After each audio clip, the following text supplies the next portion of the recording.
Hi everyone, this is Jeff Hughes from Positive Change Counseling, and I know that I said that today I was going to be posting about bullying, but in light of everything that has happened with the coronavirus and with everybody pretty much, uh, all the kids being home from school and having to do online school, I figured it would be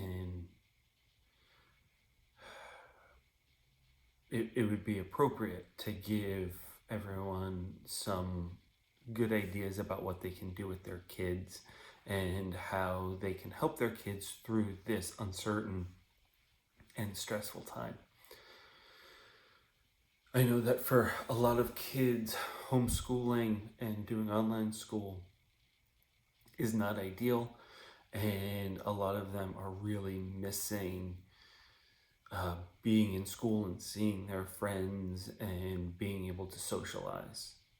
So for parents, one of the things that you can do is to help try to alleviate some of that anxiety by doing FaceTime group calls or Skype group calls so that these kids can still see their friends and still be able to socialize in some form.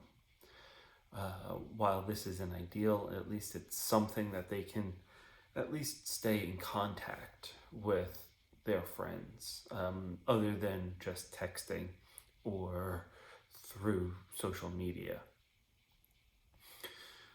A lot of kids are feeling anxious because they just don't know what's going on. They don't know when they're going to go back to school, if they go back to school. A lot of colleges have decided to do online for the rest of the semester, and some have decided to cancel commencement. So we have no idea what this is actually going to mean for high schools and middle schools and elementary schools.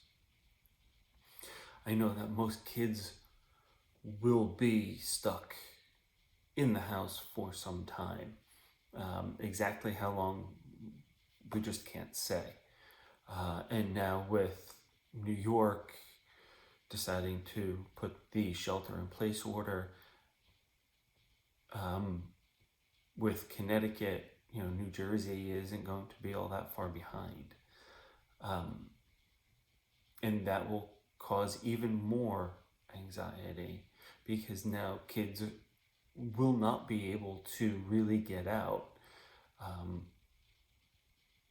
They'll be able to get out even less. So some of the things that parents can do is take them for a walk around the block. Try to get outside and play in the yard. Have them, if it is a nice day out, have them help with some yard work. That's something that will at least get them outside, will get them moving and getting them some exercise. And while you're outside, what you can also do is help them look at the plants and flowers that are around and work with them in identifying what the flowers are. And going even further, going and identifying the different parts of the flower and looking inside and seeing the pollen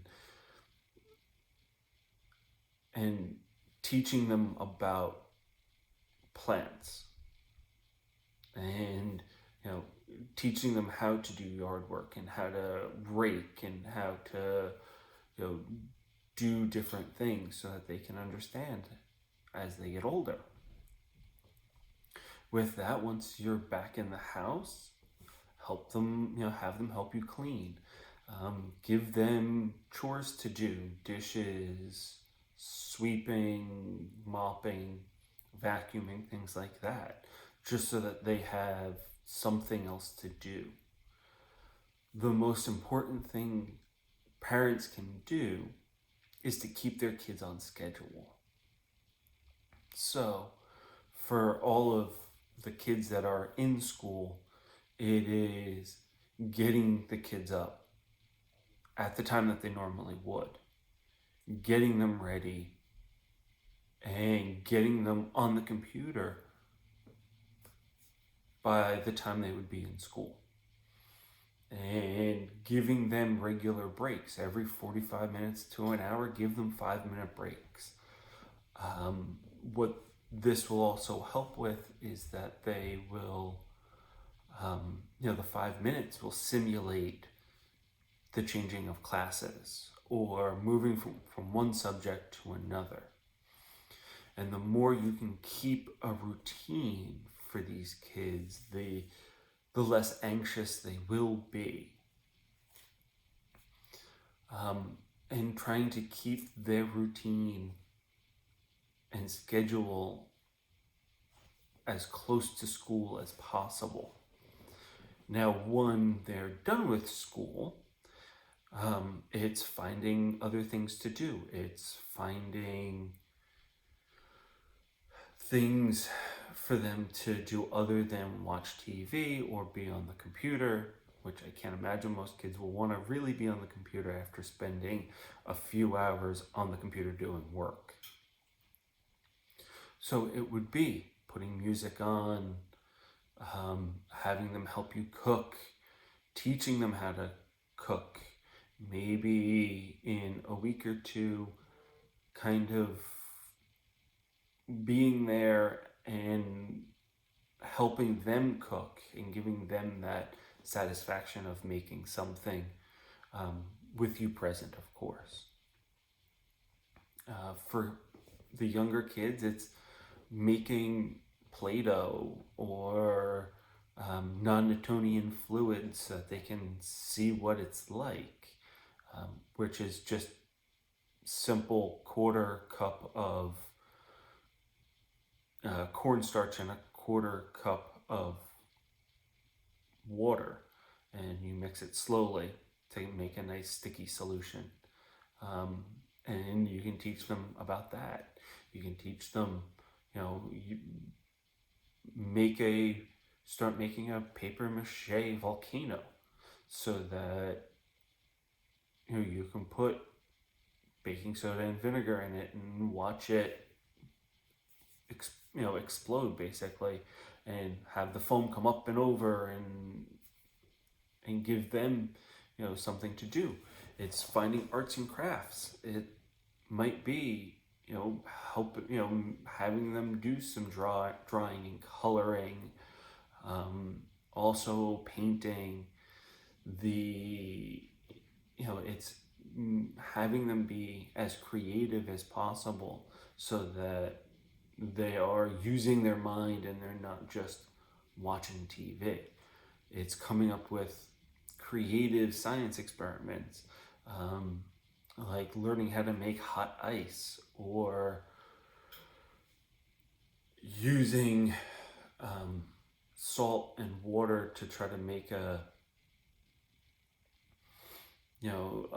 help understand the freezing process. It is also looking to get plastic models so that you can make model cars or model planes, or learning how to build an engine from a little model engine kit. There's a lot of things that you can do to help,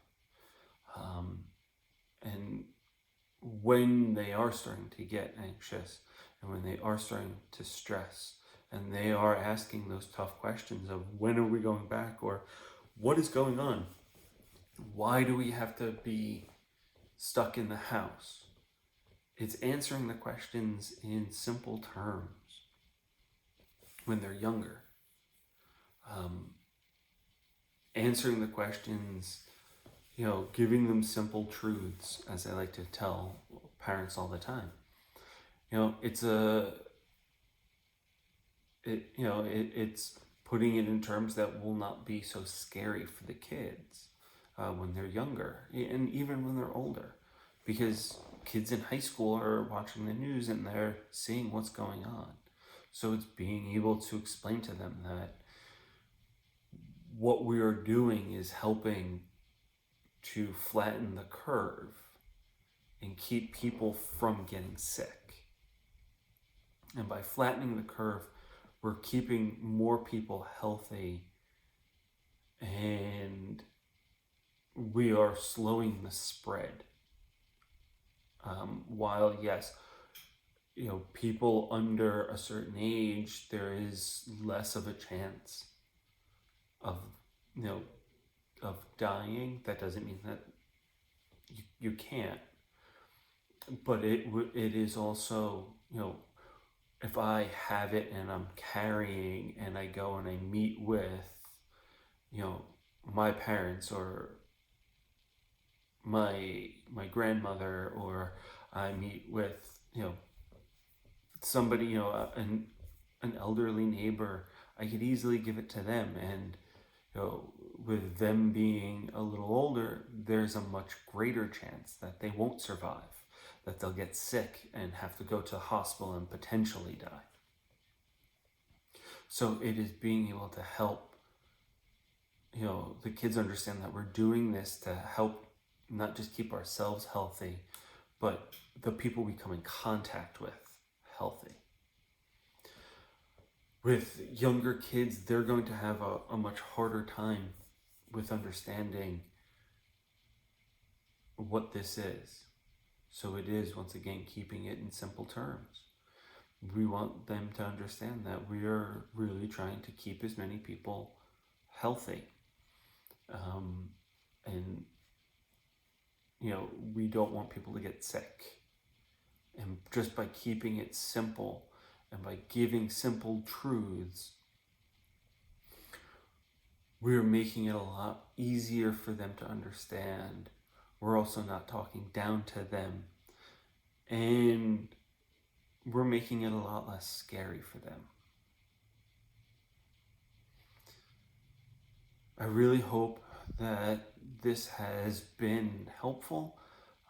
Please, any feedback is always welcome. And if you have any additional questions or comments, please feel free to leave them in the comment section. I hope everyone stays healthy. I hope that everybody works to get enough sleep, is going to bed at a good time, waking up at a good time, eating healthy, and getting some exercise. Be happy and be healthy, and I will be posting again. Hopefully that time it will be on bullying. Stay healthy, everyone. Bye.